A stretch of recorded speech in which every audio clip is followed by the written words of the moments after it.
guys, welcome to my Partha Vlog 04. তো guys আমি যোৱা ভিডিঅ' বনাইছিলো সাইকেলত কেনেকৈ আৰপিএম মাৰে সেইজন দাদাই যে আমাক এটা গান মাৰি শুনাব মানে আপোনালোকে গানটো শুনক আৰু কেনে লাগে লাইক সাবস্ক্ৰাইব কৰি আৰু কমেন্ট কৰি জনাওক তো দাদা নমস্কাৰ মোৰ নাম হৈছে জ্ঞানেশ্বৰ নাথ হয় দাদা মই এটি গীত পৰিবেশন কৰিবলৈ ওলাইছো এই গীতটিৰ নাম হ'ল অসম আমাৰ ৰূপহী অসম আমাৰ ৰূপহী গুণৰো নাই হে ভাৰতৰে পূৰ্ব দেশৰ সূৰ্য উঠা দেশ গোটেই জীৱন বিচাৰিলে অলেখ দিৱস ৰাতি অসম দেশৰ দৰে নেপাওঁ ইমান ৰসাল মাটি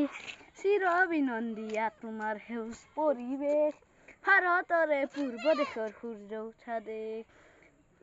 পাহাৰ ভৈয়াম একে কৰা ৰামধেনুৰ দৰে তোমাৰ ভাষাৰ মৰমবোৰে মিলন হে তুগৰ হে লোহিতৰে বহল পাৰক প্ৰতিপাত কৰো জন্ম ললো ইয়াতে যেন মৰো